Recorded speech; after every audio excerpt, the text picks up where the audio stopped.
I was hospitalized for dehydration, and no one checked on me. No texts. Except my sister. I applied for a loan. Can I use you as a co-signer again? I smiled, quietly closed the credit cards to which they had access to. The next day, he was denied. On day 3, my mom was screaming into my voicemail, "What do you mean the tuition didn't go through?" I woke up to the sting of an intravenous needle and a blinding lights. Took a minute to register where I was. The nurse told me I passed out from dehydration. I hadn't eaten in over 36 hours. Didn't even remember the last proper meal. Just a blur of exhaustion, headaches, and the weird tunnel vision that finally took me down in the shower. Phone was dead naturally. When I finally got it charged, I expected something. Missed calls, maybe. A couple texts asking where I was. Nothing. Just one message from my sister. And it wasn't even a question about how I was doing. Just I applied for a loan. Can I use you as a guarantor again? And then a follow-up 2 hours later. It's for a new iPhone. Mine's cracked and it's a disaster. I stared at the message for a while, trying to feel something. Anger, hurt, disbelief. I didn't feel any of it. I just smiled quiet and tight like someone watching a building collapse from the distance. I opened my bank app, clicked through the settings, and shut down the shared credit cards they had access to. Didn't even think twice. It felt like turning off a faucet that had been leaking for years. The next day, I was still hooked up to the 4 when my phone buzzed. My sister had been denied for messages back to back. At first, she was confused, then annoyed, then demanding. I didn't respond, just turned the screen over. On the 3rd day, I listened to my voicemail. My mom's voice, sharp and frantic. "How did the tuition payment not go through? You said you'd handle it this month. Do you know how important this is for your sister's future?" She didn't ask where I was or why I hadn't answered. She just needed the money. I stared at the wall for a long time. The only person who showed up was Clara, my neighbor from down the hall. I don't even know how she found out. She brought me some soup and a portable charger, and we talked about everything but the hospital. Just movies, books, the weird guy in 2B who never wears shoes. When she left, she told me to call if I needed anything. She meant it. The next morning, I checked myself out. The nurse told me I should stay another day, but I signed the forms anyway. When I got home, I sat on the couch in the tiny apartment I'd been renting from my parents, their old place, as they called it now. I paid them $500 a month for the privilege of living in it while they enjoyed their new house across town. Not enough room for me there apparently. My sister and her boyfriend had one of the bedrooms. I sat there looking around at the space that had become mine only because they didn't want it. I saw the key rack by the door and counted 3 extra sets of keys that weren't mine. I got up, walked to the hardware store 2 blocks away and bought a lock kit. That evening I changed them all. They'd find out soon enough. It didn't take long for them to notice. The morning after I changed the locks, my sister showed up. She tried her key, probably still on autopilot, expecting to walk in like she always did. I watched the handle jiggle from the other side of the door. Then she knocked lightly at first, then louder. Her voice filtered through. "Alex, hello? What the hell? My key doesn't work." I stayed silent. She pounded on the door for a full minute before giving up. A few hours later, my phone blew up. Her text came in rapid fire. "What did you do to the locks? Why are you being such a weirdo? Let me in. I left my charger there." Then she shifted gears. "I have class tomorrow. I need the charger. Seriously, what is your problem?" I put the phone face down. Felt better not answering. For once, not being their doormat was oddly peaceful. Around noon, my mom called. I didn't answer. A few minutes later, I heard a car door slam outside. I looked out the window and saw her walking toward the apartment building with that determined look she always had when she was about to make everything about herself. She knocked. Not hard. Not desperate. Just that same casual rhythm like she expected me to open up and apologize for something. I didn't. She started calling my name. Said she knew I was in there. Said I was acting ridiculous. Then silence. For a second I thought she left. But no, she stood there longer. I heard her dialing someone, then footsteps fading away. That evening, she left me a voicemail. Alex, this isn't funny. Your sister said you changed the locks. What's going on? And why didn't the tuition payment go through? We agreed you take care of that this month. She's counting on it. Do you know what kind of stress this puts on me? That was the whole message. No. Are you okay? Not even a vague acknowledgement of what might have caused the sudden change. The next morning, I heard loud knocking again. This time more forceful.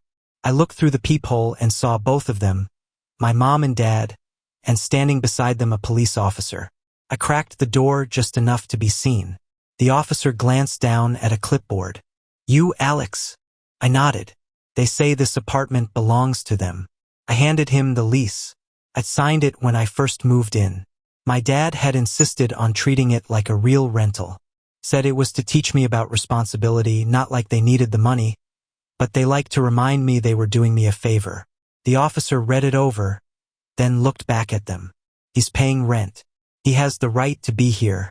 Unless you go through eviction court, there's nothing we can do. They didn't look surprised, just annoyed that their shortcut hadn't worked. My dad was fuming. My mom's face looked more offended than angry, like I'd broken some unspoken family rule. They lingered outside even after the cop left. I let them stew for a while before opening the door again. They took that as an invitation to walk in, but I stood in the doorway and didn't move. I told them about the hospital, about the days I spent there without anyone noticing, about how the only message I got was from my sister asking to use me for a loan, not even checking how I was, about how Clara, my neighbor, showed up while my family was silent. They didn't react.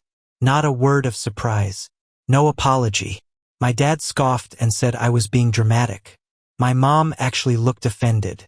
You don't get to punish everyone because you had a bad week. She said, your sister is in school. You know how much pressure she's under. You're the older one. You're supposed to help. Then she dropped it. You have 2 days. Pack your stuff. We're terminating the lease. Just like that. I didn't argue. I just said, okay. And I meant it. I packed everything I owned in 2 days. Booked a moving van. Loaded it up alone. Found a 1-bedroom across town.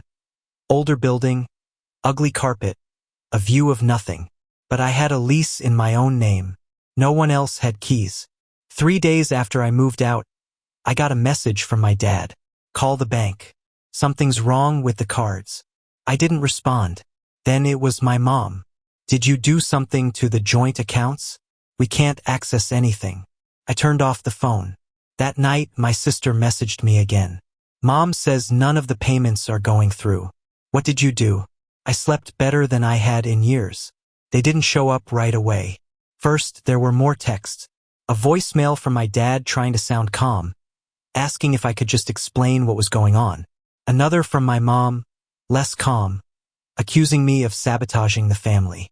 I ignored them all, but 5 days after I moved out, they showed up. I was in the kitchen when I heard the knock. It was firm, not impatient, but intentional. I looked through the peephole. My mom, my dad, and of course, my sister standing slightly behind them with her arms crossed like she was doing me a favor just by being there. I opened the door partway, enough to show I wasn't hiding. They didn't ask how I was. My mom jumped right in. You've made your point, Alex, but this has gone on long enough. You need to restore access to the accounts. I looked at them and said, no. She blinked. My dad stepped in. You're being petty. This isn't how families work. You don't punish your parents. I told them I wasn't punishing anyone. I was done being used. I was done paying tuition and phone bills and pretending like any of it was okay. I said they didn't even bother to check on me in the hospital. My sister rolled her eyes. I needed that phone, Alex. My classes are online. What was I supposed to do? Carry around a cracked screen like a loser? That sentence alone almost made me laugh. But I didn't. I just told them I wasn't giving them anything. Not money, not access, not time. My mom's voice went cold. You've always been selfish. I see it now. No wonder you don't have a wife or a real job. That one landed. I felt it, but I didn't respond. I said, I think you should leave. My dad narrowed his eyes. You really want to do this? I nodded. So they left. No slamming doors. No final words. Just turned around and walked down the hall. I watched from the peephole until they were gone.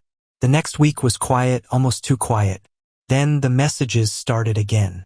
This time not asking but begging. My mom said she didn't know how to pay for next semester's tuition. My sister sent a voice note crying about how everything was falling apart. My dad's message was shorter. Let's talk. I didn't answer, but a small part of me wondered if they were finally changing. It was stupid, but I wanted to believe maybe they saw it now. Maybe they were starting to understand. So, 2 weeks later I messaged back, told them they could stop by. One visit, just talk. They came that Saturday. My mom brought store-bought cookies like this was some awkward reunion. My dad sat down like it was a boardroom negotiation. My sister stayed on her phone the entire time. They didn't ask how I was. They didn't mention the hospital. They didn't apologize. Instead, they asked when I was going to snap out of this phase. My mom called me vindictive. My dad said he was disappointed. My sister said flat out, "You're acting like a jerk." I stood up and told them to get out. I didn't raise my voice. I didn't yell. I just said it once. They stood. My mom looked around like she was about to take something with her. My dad muttered something under his breath. My sister didn't even say goodbye. The doors shut behind them. I locked it, this time for good. They didn't give up right away. That would have been too simple. A few days later, my sister tried again. This time she sent me a long message. Said she didn't understand why I was doing this. Said she was just a student trying her best and that she was tired of being caught in the middle of all this drama. She told me she was sorry I got sick, but that didn't give me the right to mess up everyone else's lives. Then came the ask, not even subtle. Her boyfriend had an opportunity to invest in some crypto project. Could I lend them a few thousand just for a couple weeks? I didn't respond. 2 hours later, she sent another text. Just one sentence. "Wow, you've really changed." Yeah, I had. By the end of that week, the begging turned into silence. Then the silence turned into something worse. Fake kindness. My mom messaged me asking if I wanted to come over for dinner. She listed out the food she was going to make like it was a bribe. My dad followed up the next day asking if I needed help with car repairs, which I didn't. They were trying to bait me back in and I could smell it from a mile away. Then I got a message from my aunt. She asked me if I was okay. She said my parents were telling people I'd gone off the rails and was lashing out at the family, that I was unstable, that they were worried about my mental state. She didn't buy it, but it was making its way around the family. I told her everything. The hospital, the messages, the locks, the eviction, the whole mess. She didn't even hesitate. She said, "That's abuse. Don't let them make you feel guilty for finally standing up for yourself." That was the first real support I'd gotten in weeks. Apparently, word got out faster than I expected. A couple of cousins messaged me quietly saying they'd heard the story. Most of them weren't surprised. Everyone knew my parents favored my sister. They just didn't know how deep it ran. Even her boyfriend reached out. He didn't say much. Just, "Hey man, I didn't know all that happened. I thought they were just being strict with you or something. But yeah, I get it now." Weirdly, that part hit me hardest. He was always kind of clueless, always tagging along like a golden retriever. But now he sounded like someone slowly realizing he jumped into a pool and just noticed it was full of sharks. The final straw came a week later. My mom left a message saying they needed my help to refinance part of their mortgage. My sister's tuition hadn't been paid. Their credit cards weren't working. Everything was in chaos. She said I was the only one who could fix it. I listened to the message once, then again, and then I deleted it. The next morning, I left an envelope at their front door. Inside was a copy of my new lease agreement. The name of the complex, the address blacked out, a note on top. "You won't find me. Stop looking." It wasn't dramatic. It wasn't revenge. It was just a line in the sand. I should have known they'd find me eventually. The lease I left at their door had the address blacked out, but they must have recognized the building name. Or maybe they followed me one day. Either way, on a quiet Thursday evening, I got the knock. Not the buzzer, the knock, which meant they were already inside the building. When I opened the door, it was all three of them. My mom, dad, and sister, standing in a crooked line like they didn't know who was supposed to speak first. It was my mom who broke the silence. "You've made your point," she said. "No hello, no anything. Just that like this was some stunt I pulled for attention." I didn't say a word. "We came here to move forward," my dad said next. "But this hiding, cutting off the credit accounts, all of it, is not right. You're acting like a stranger." My sister leaned against the door frame like she couldn't believe she had to be there. "I had to borrow money from his parents," she said, nodding toward her boyfriend, who thankfully wasn't with him. "Do you have any idea how embarrassing that is?" I almost laughed. Not because it was funny, just because this was it. This was their big effort to make things right. Telling me how hard it's been for them since I stopped funding their lives. "You changed the locks," my mom continued. "You moved without telling us. You locked us out of our own home." Took me a second to process that. Our home, not mine. Not the apartment I paid $500 a month for while they used it as their personal storage unit and hangout spot whenever they wanted. No, it was still theirs in her mind. "You think Clara would still talk to you if she knew how you treat your own family?" My sister threw in. That one was so off base it actually stunned me for a second. As if Clara, the one person who showed up at the hospital, would suddenly side with them. They weren't there to apologize. They were there to rewrite the story. My dad sighed, "Look, we need to access the cards again just until the refinancing goes through. Your mother's handling tuition. Your sister has classes. We're not asking for a handout. We're asking for you to step up. You already proved your point." My mom added, "Now be reasonable." I said nothing. Just walked to the counter, grabbed the old lease they made me sign back when I moved into the apartment, the one they tore up after kicking me out, and handed it to them. I watched as my dad took it, stared at it, and then let it hang at his side. My mom's voice got low. "So that's it then?" I nodded once. She looked around the apartment like she expected to find a version of me that she could still guilt into giving in. But all she saw were boxes half unpacked, an old couch from Craigslist, and a folding table I used as a dining area. There was nothing left to manipulate here. "Don't expect to come back for the holidays," she said finally. I stepped back and closed the door without another word. The lock clicked. That was it. I waited a few minutes, watched through the peephole. They didn't argue. Didn't bang on the door. Just stood there like they'd expected this to go differently. My sister was already scrolling on her phone. My dad shook his head and turned to leave. My mom hesitated like she wanted to say one more thing, but didn't. An hour later, the messages started from my mom. "I hope you're proud of yourself. Your father's heart can't take much more of this." From my dad, "We tried. You've made it clear who you are. Don't bother calling." And my sister, of course. "Don't come crawling back when you're broke and alone." That one sat in my inbox for a long time. I never responded. That night, I lay in bed thinking about all the years I spent jumping through hoops for them. Birthday gifts I couldn't afford, tuition payments they expected, emergencies that were always my responsibility to fix, and then one quiet hospital room with no messages, no visits, no calls.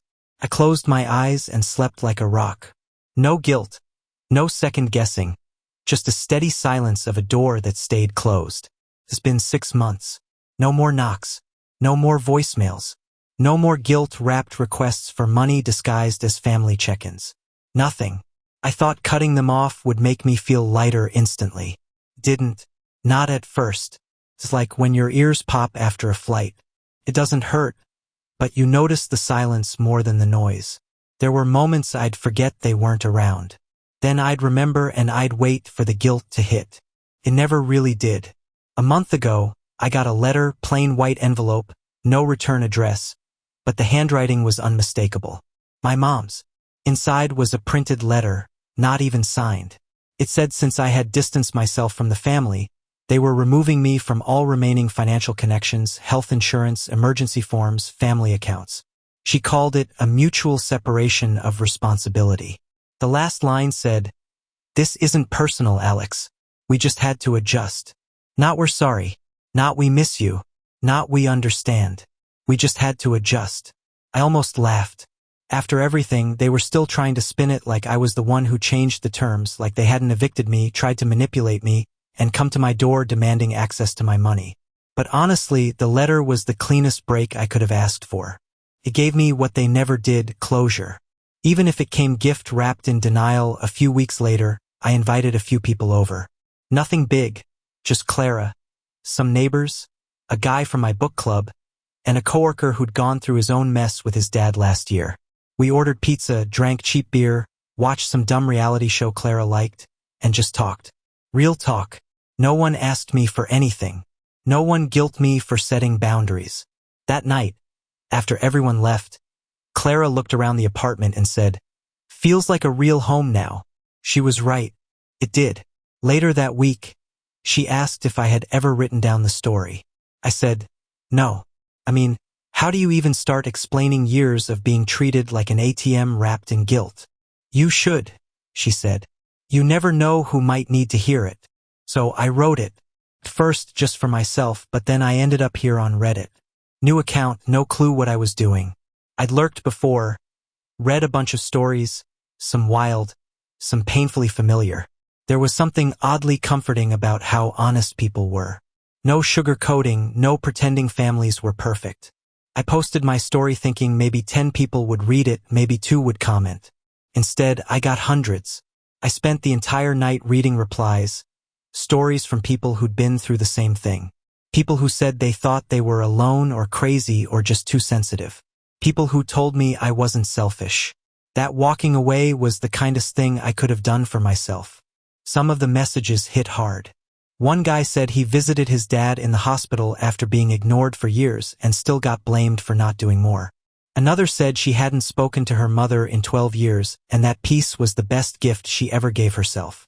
And a few said they weren't there yet, but after reading my post, maybe they could be. I kept checking back, kept refreshing the page. It was like someone had cracked open a door I thought was welded shut.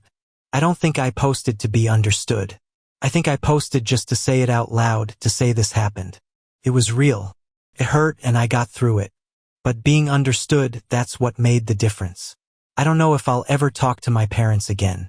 I don't think they'll change. Maybe someday they'll try to spin a new version of the story where I came crawling back grateful for their tough love. But I won't be there to hear it. My sister, last I heard, her boyfriend moved out. My aunt told me he couldn't take the constant drama. Said something like, "Your family never sees a fire without pouring gasoline on it." I actually like that guy. Hope he's okay. As for me, I'm figuring it out. I got a better job. I'm learning how to actually cook instead of just boiling pasta and hoping for the best. I started reading again, writing more. I've even made a habit of walking around the neighborhood after dinner. There's a little bookstore nearby that stays open late, and the guy who runs it gives me weird recommendations every week. Last time it was a novel about a guy who disappears from his family and never looks back. Fitting, I guess. I'll probably post more. Not always about heavy stuff. Maybe a few good neighbor stories or some of Clara's conspiracy theories about the guy in 3C who wears sunglasses at night. But for now, I just wanted to say thanks to everyone who commented, who read, who messaged. You made me feel less alone in a way my own family never did. If you're still in the middle of it, the guilt, the confusion, the second-guessing, just know this. Your peace is worth protecting. You don't owe anyone access to your life just because you share a last name. Thanks for reading. I'll be in the comments.